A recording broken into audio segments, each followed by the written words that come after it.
আজকের প্রেজেন্টেশনটা আমি একটা basic HRCT interpretation how to do it আমি সেরকমই বানিয়েছি। হ্যাঁ, আজকে কোনো কেস আমি রাখিনি, খুব আননেসেসারি লম্বা হয়ে যাচ্ছিল বলে। যদি নেক্সট ডে কখনো সময় পাওয়া যায় তাহলে I will bring some cases. হ্যাঁ, এখানে আমি ছবি এনেছি কিন্তু সেটা বেসিক ইন্টারপ্রিটেশন রিলেটেড। আচ্ছা, একটু ইন্টারঅ্যাক্টিভ হলে ভালো হবে যে এইচআরসিটি কি। What is HRCT? HRCT is a scanning protocol which is done with thin sections, and it's reconstructed using sharp algorithm, that is bone algorithm. এই এইচআরসিটি অ্যাকচুয়ালি হিস্টোরিক্যালি স্টার্ট হয়েছিল যখন আমাদের first generation second generation city ছিল, যেগুলো আর কি thick কাট নেওয়া হতো।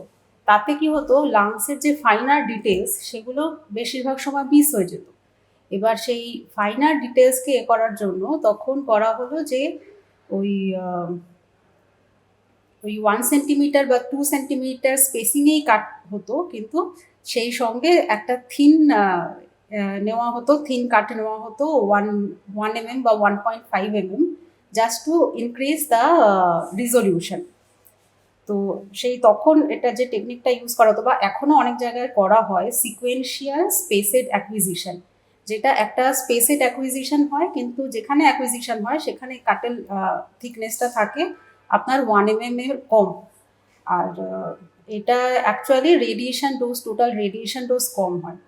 আর এখন যেখানে সব জায়গায় এসে গেছে এই মাল্টি ডিটেক্টর সিটি, তো এখন প্রোটোকল হলো ভলিউমেট্রিক অ্যাকুইজিশন, মানে এন্টার ভলিউম একসঙ্গে অ্যাকোয়ার করা হয়, তারপরে আমরা যে কোনো প্লেনে যে কোনো এতে রিকনস্ট্রাক্ট করে নিতে পারি। এবার তাতে অ্যাডভান্টেজ হলো এই রিকনস্ট্রাকশনটা মানে যে কোনো প্লেনে হতে পারে, যে কোনো জায়গায় হতে পারে, ওটা একদম ফিক্সড না। যখন আগে ছিল যে যেখানে আমরা অ্যাকুইজিশন করছি সেখানে, এখন যে কোনো লেভেলে আমরা রিকনস্ট্রাকশন করতে পারি, যে কোনো প্লেনে রিকনস্ট্রাকশন করতে পারি। আর কিন্তু রেডিয়েশন ডোজ সেটার তুলনায় একটু বেশি।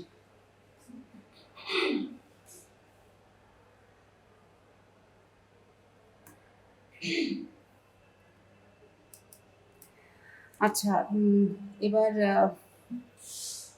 এইচআরসিটি ইন্টারপ্রিট করার যে মানে বেসিক আইডিয়া, সেটা হলো we have to understand secondary pulmonary lobule. This is smallest structural and functional unit of lung, and it consists of it can contain up to 30 acini. Each acini can contain actually almost 5,000 alveolus. So and it is CT wise actually smallest identifiable structure which we can identify in abnormal condition, obviously. And there will it is supplied by a common distal pulmonary artery and a bronchiole bounded by interstitial fibrous septa, and this is polyhedron shape of varying sizes. And, so this is the structure of 1 minute pointer আছে।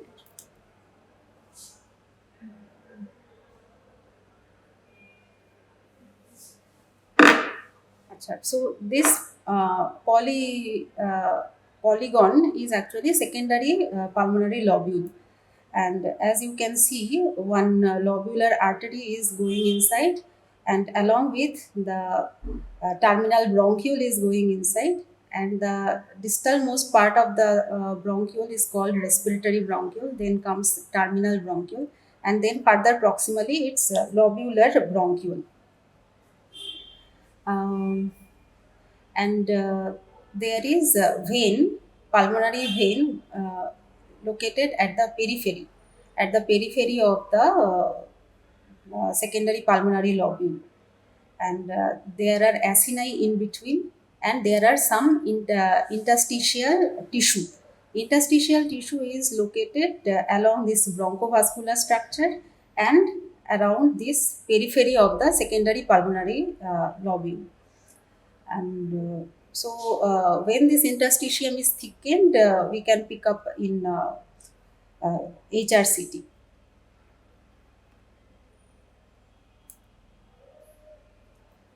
So there are some septal structures, as I told, continuous with the interstitial components of the lung.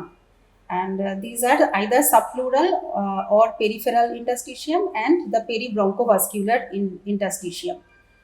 Um, it contains distal pulmonary veins and lymphatics. There are some important lymphatic drainage.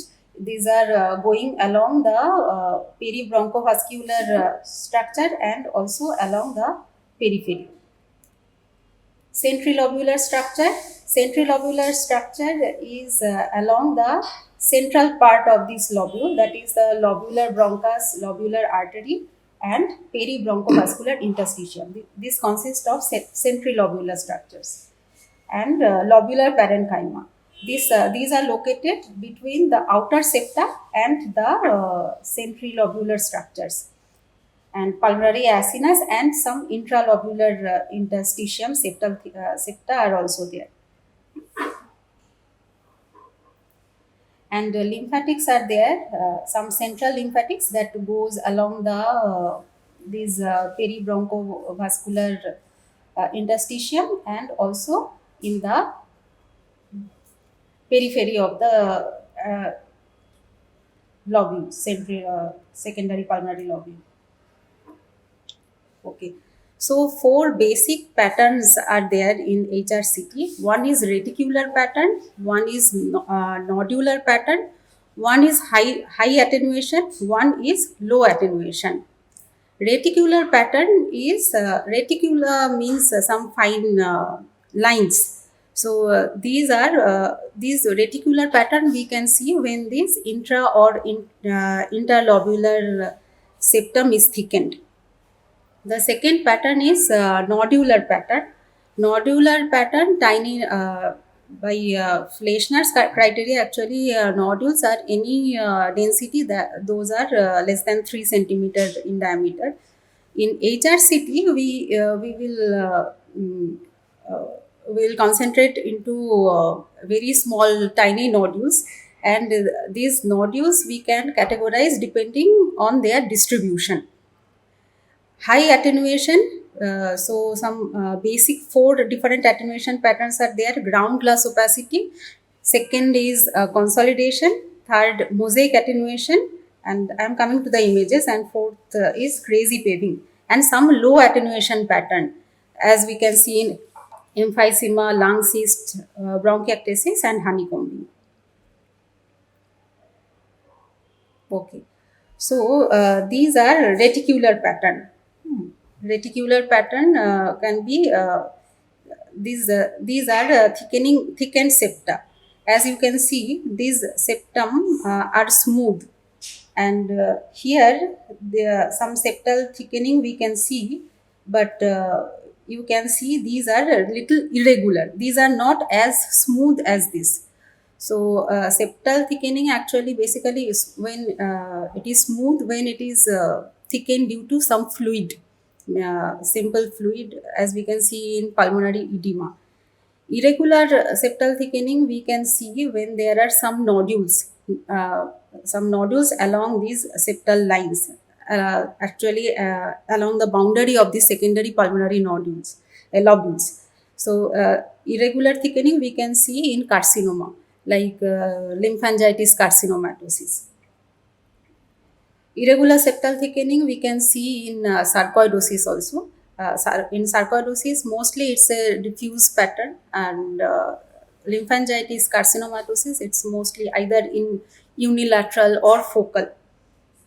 And there is another pattern called honeycombing, where thick septal thickening causes uh, traction bronchiolactic changes and some cystic spaces. Honeycombing is classically described when multiple cysts are layered one over the other. At least 3-4 layers of cysts should be there. Then we can call it honeycombing. Otherwise, we have to call it traction bronchiectasis or simple cysts. Okay. Mm, these nodular patterns, actually we need to characterize these nodular pattern depending on the distribution. So this distribution can be of two types actually within the lobule. centrilobular distribution, perilymphatic distribution, or random distribution. Centrilobular distribution, as I told, it's going along the peribronchovascular interstitium. Perilymphatic is that peribronchovascular distribution and this peripheral part of the secondary pulmonary lobule, and random distribution when it involves both. And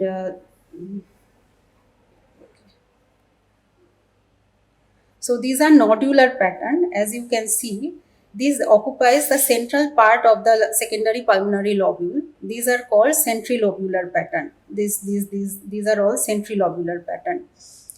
These are along the septa. As you can see, these are along this peribronchovascular distribution and along the fissure. Along the perilymphatic nodule, we can find in along the fissure and along the margin of the secondary pulmonary lobule.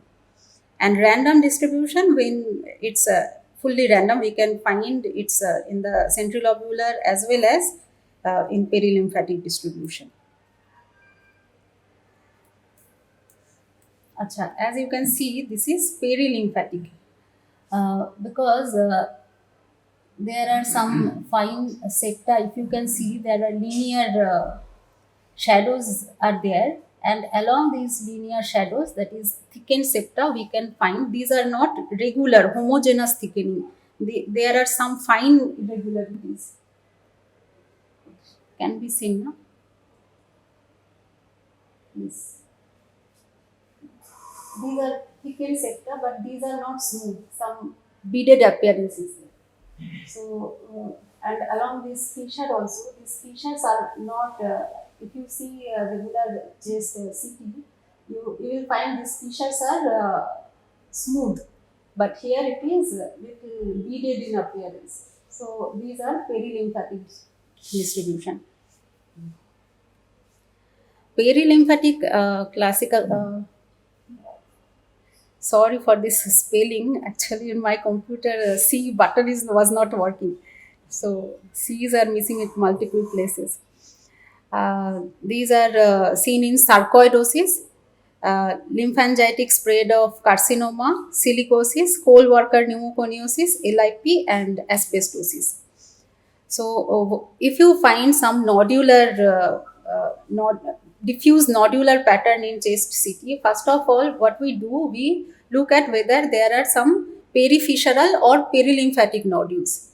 If there are perilymphatic nodules, then the differential comes like this. And if there is no perilymphatic nodules, if there are random centrilobular nodules, centrilobular nodules are seen mostly because it's along this bronchiole and artery. So it's usually infection, which airborne infection, inhalational disease like hypersensitivity pneumonitis that can cause due to inhalation of allergen or in inhalation of infection or spread of disease, that is in the arterial spread of the malignancy. All these nodules can be seen in centrilobular, and random nodules are seen both in sarcoidosis, lymphangitic spread of carcinoma, and infection, TB and all. Achha, these are typical centrilobular pattern. You can see actually there is no septal thickening. If we go back to the previous image, there are some irregular septal lines, and in centrilobular pattern there are only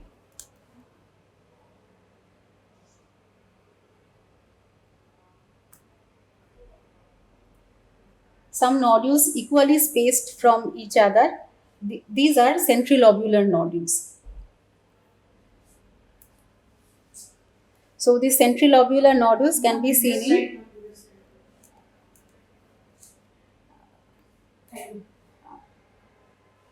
এই ছবিগুলো ভালো আসবে না, চাইলে আমি এই ছবিগুলো দিয়ে দিতে পারি, এগুলো সবই নেট থেকে নেওয়া, কোনোটাই আমার ছবি নয়। আর bronchiolitis, these are centrilobular nodules, bronchiolitis, airway spread of infection, pulmonary vasculitis, non-fibrosing hypersensitivity, early stage of hypersensitivity pneumonitis, we will see this centrilobular distribution, and lung adenocarcinoma with airway spread.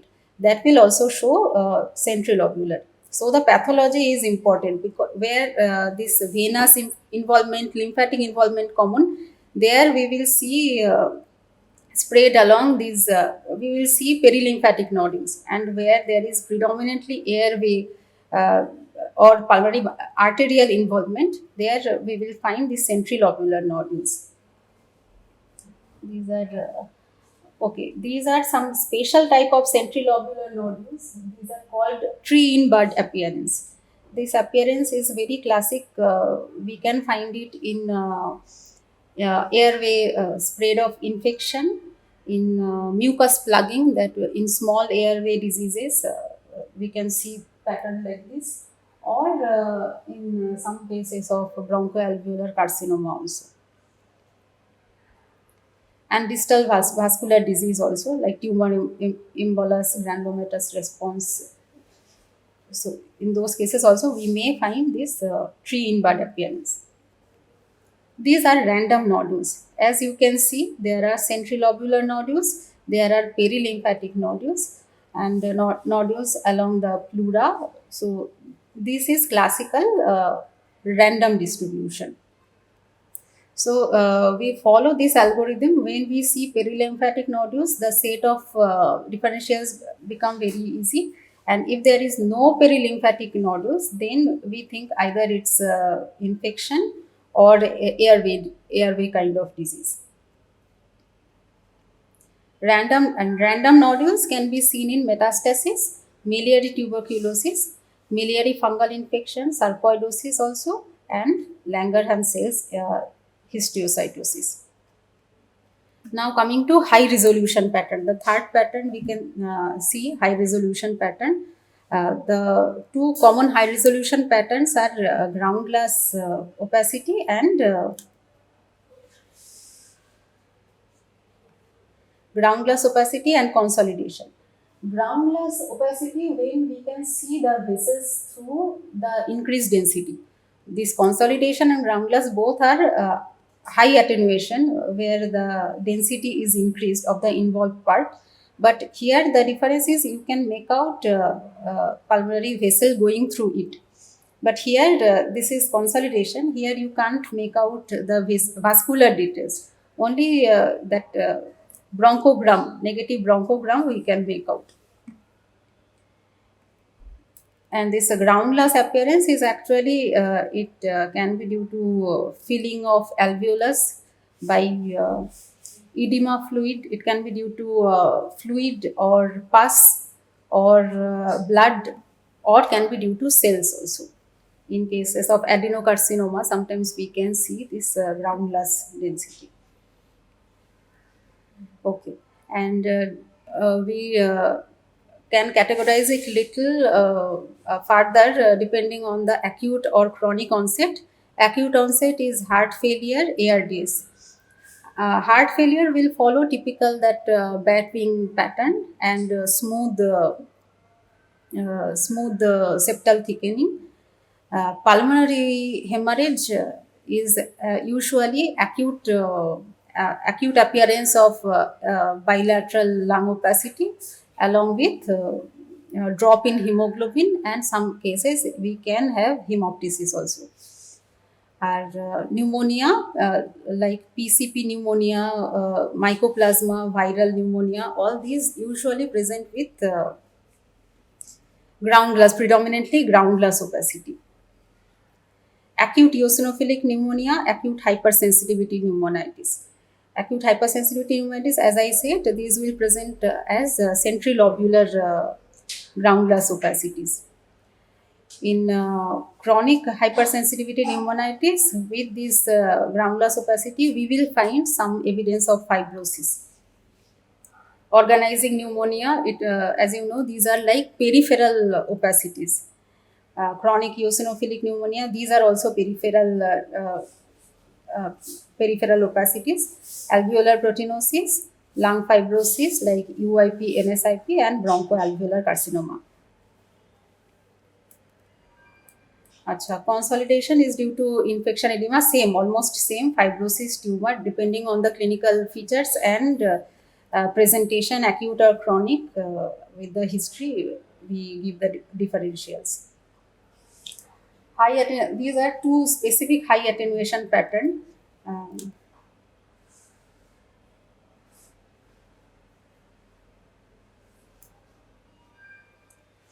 Here there is diffuse ground glass opacity, along with you can make out some prominent septa. So this is called crazy paving pattern. This crazy paving pattern was initially described with that pulmonary alveolar proteinosis, but it can be seen in any kind of infection, ARDS, hemorrhage, edema. In every cases, we have seen this crazy paving pattern, and this pattern is called mosaic attenuation. Mosaic attenuation is areas of increased density associated with areas of low density. This crazy paving, these are the differentials of crazy paving patterns: sarcoidosis, NSIP, organizing pneumonia, infection, specifically viral mycoplasma, neoplasm, pulmonary hemorrhage, pulmonary edema. We can find this mosaic pattern. Mosaic pattern can have vascular cause or can have airway cause. This if it is airway cause like asthma, hypersensitivity pneumonitis, bronchiolitis, pulmonary embolism, pulmonary hypertension. And if it is so, how to differentiate whether it's due to pulmonary cause or arterial cause or vascular airway cause? In airway cause, actually these lucent areas are due to air trapping. So we can use this expiratory phase imaging. In HRCT, actually, I forgot to tell you, we can have these expiratory images and in prone images. Those are very useful. Prone imaging, like this increased ground glass density can be seen in dependent parts of lung. And if we make the patient prone, that dependent density just changes its position. It becomes dependent. Only mild increased ground glass density, we can confirm it by prone imaging. And the other imaging technique we can use is expiratory film, that we ask the patient to hold respiration after expiration. So so that this airway trapping becomes more prominent in expiratory films. And in mosaic pattern due to arterial cause, usually the artery will be bigger in size.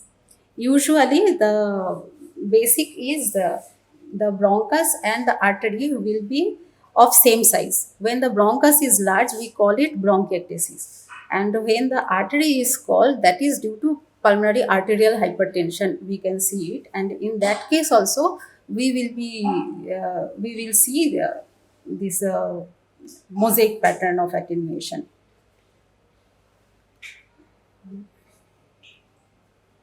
These are different low attenuation patterns. Low attenuation patterns can be like honeycombing. Honeycombing are multiple small cystic lesions in layers. These are usually seen at the periphery, subpleural in location, and these are associated with pulmonary fibrosis. So we will see it in subpleural in location, and at least some 3-4 layers of cysts should be seen to call it a honeycombing. Otherwise, we have to call it traction bronchiectasis if we see only one layer of cysts. Traction bronchiectasis, these will be like this. It will be irregularly dilated bronchus, and adjacent septal thickening or fibrosis we will be able to see. These are the simple bronchiectasis where we can firing appearance. The bronchus is larger than the pulmonary artery, giving it the specific signature in appearance. Lung cysts,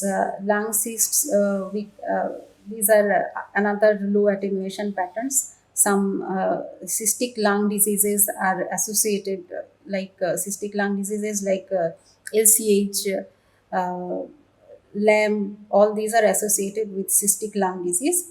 And emphysema. In emphysema, we can also see this diffuse decrease in lung density. So these are three typical emphysema images. This centriacinar emphysema, where the central part of the lobule is showing low density. These are paraseptal emphysema, where we can find low density cyst-like kind of thing along the pleural surface or pleura or mediastinum. Along the surface we can find. And this is a bulla, large bulla, that is also seen, can be seen in some cases. Acha, bronchiectasis, I didn't bring images. Traction bronchiectasis and prior infection, cystic fibrosis, these all are seen in bronchiectasis. Cystic lung disease, usual differentials are Langerhans-Sales histiocytosis, lymphangioliomyomatosis, pneumatocysts seen in PCP or Staph aureus infection, lymphocytic interstitial pneumonia, and honeycombing. So these depends on the clinical scenario, like infection, immunocompromised state, we can consider, and perihilar location. Uh, these are the typical of PCP infection. Staph infection will come with the typical clinical feature of staph infection and multiple small cysts.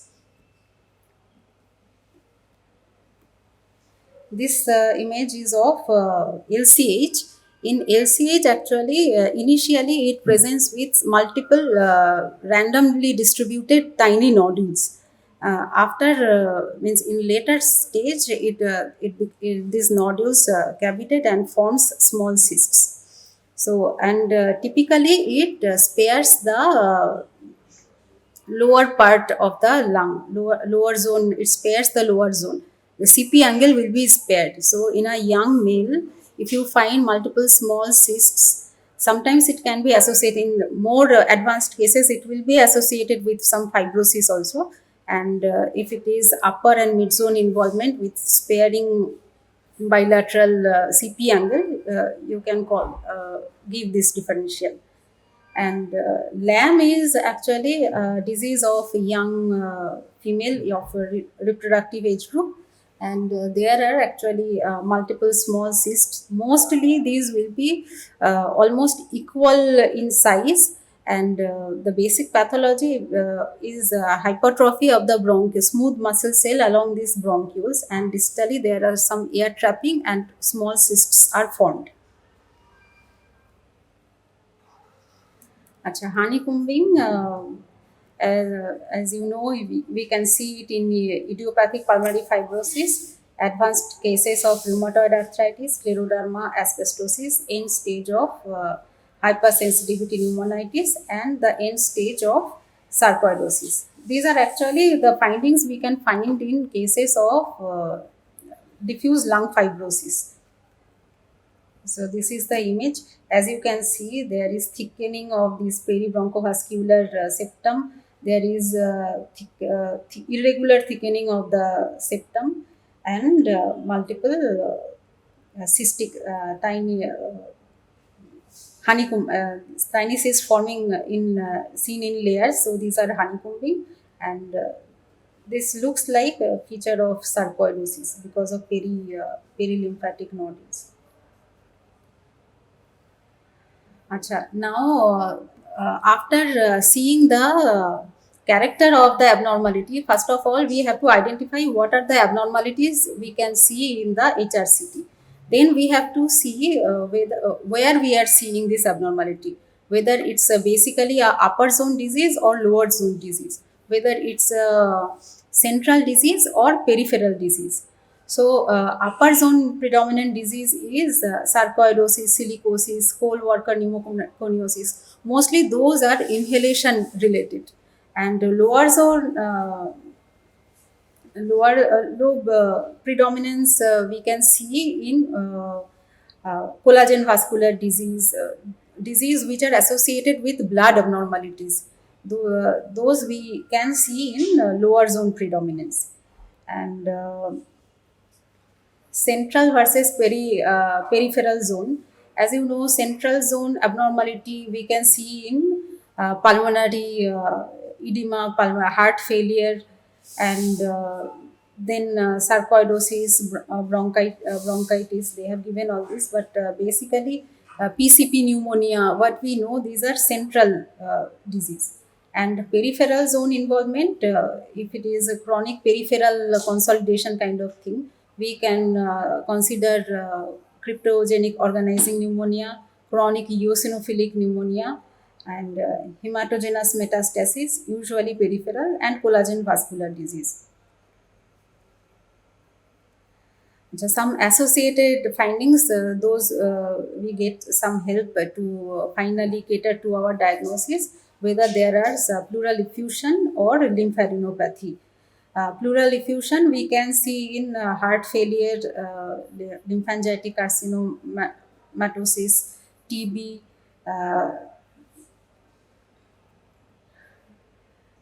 and hilar lymphadenopathy, hilar mediastinal lymphadenopathy, also like hilar lymphadenopathy, bilateral symmetric hilar lymphadenopathy we can see in sarcoidosis. Then lymph node, necrotic lymph nodes we can see in TB. So we can, and in malignancy also, the mediastinal lymph nodes will be involved. So like this, considering all the four basic patterns and their sub patterns and their distribution, we can come, along with the clinical history provided, we can come to a diagnosis. Yeah, okay. Any questions?